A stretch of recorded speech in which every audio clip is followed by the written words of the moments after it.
Hey everybody, I'm Allie and this is part 2 of my Y&R chat vlog for Sunday, August 9th, and I was pretty complainy in my last video, so I'm gonna try to start it out on a really positive note.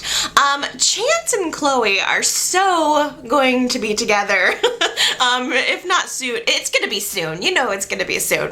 Look at the way that Chance is with Delia. It's so adorable and I love him. But Chloe is such a tease. She kissed him again this week, making this like the third time that she's kissed him, and she knows exactly what she is doing. Chloe is no fool. She knows that Chance is young and innocent and that he's looking to her with love eyes. She knows exactly what she's doing and she goes kissing him, and I'm telling you, knowing all of that and kissing him anyway, if he tries to date her soon and she turns him down, I am going to have to smack her myself. So Billy and Jill had a huge blowout this week. Jill's angry with Billy for confronting Victor about the secret deal that they had, and Billy is still singing the same old tune about resentment about his childhood, and I thought that Jill really nailed Billy this week on that, because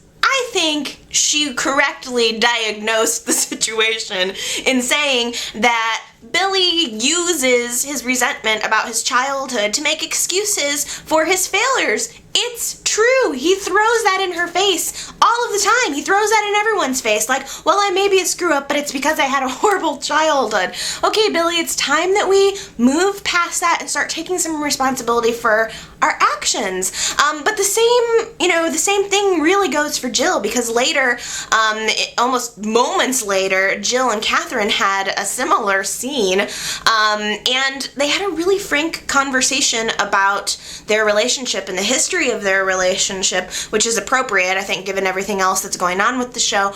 And Katherine admitted that her relationship with Philip maybe wasn't that strong, and that what was driving her all of these years was more so a hatred of Jill than it was a love for Philip. And I thought that was such an amazing, amazing moment. I mean, my jaw was dropped during that scene.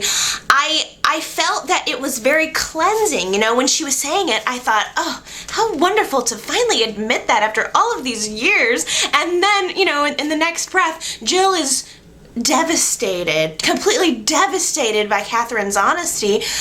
She was shaking, and it was clearly that was something that just rocked Jill to her core, but I was really kind of surprised. I wasn't expecting that reaction. I was almost thinking, oh my gosh, is this going to be a moment of understanding between Jill and Katherine?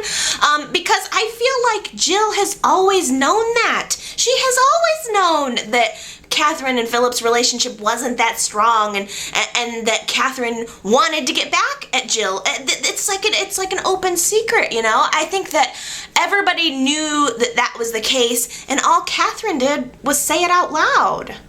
So Daniel and Amber officially broke up this week.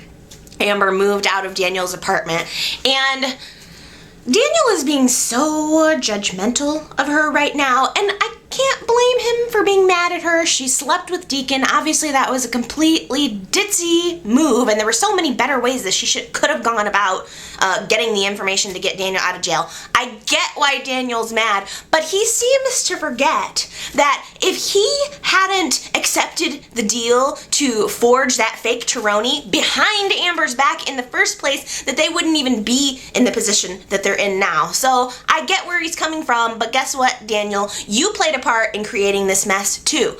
Well, you know what? We went through this exact same situation about a year ago. I can't even remember what the exact situation was, but it was like, are Daniel and Amber gonna get back together? Who knows? You know, this is the thing. I was sick of seeing the storyline then, and I'm sure that I vlogged about it, and I'm sick of seeing it now, to be honest. Are they gonna be together, or are they not gonna be together? You know, because if they can't make it work out, fine. And I'm sure I've said this before. Bring Deacon in full time if they're not gonna be able to make it work out. But quit with the back and forth. I'm so tired of it. Stop jerking us around with all of these relationships.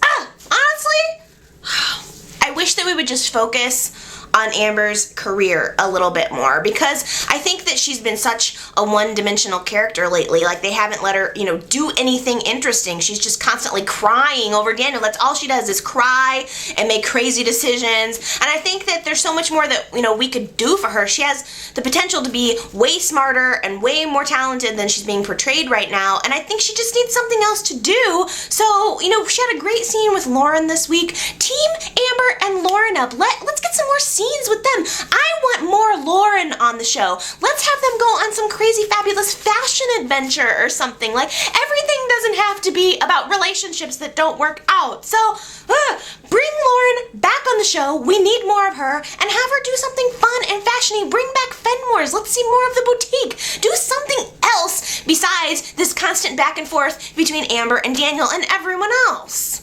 So, speaking of storylines that we've seen before, Sharon and the ring, and now she's being arrested for grand theft. Same thing. It's the same storyline that we saw like 3 months ago. Basically, we're just repeating like the last 6 months. Sharon is gonna get caught stealing, and then it's gonna cause a wedge between Nick and Phyllis. Phyllis is gonna get jealous, and then we're back to the same old thing that we were at 6 months ago. Am I wrong? This is literally repeating the same crap. Come on! I'm so crabby today.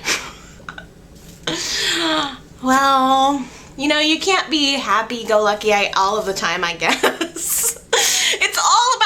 The Nikki thing is just tainting everything about the show. I'm sure I'll be back and much more happy next week. But, if you thought I was done complaining, nope. Guess what? I've got a whole nother video of complaining to do. So, yay! Fun thing to look forward to.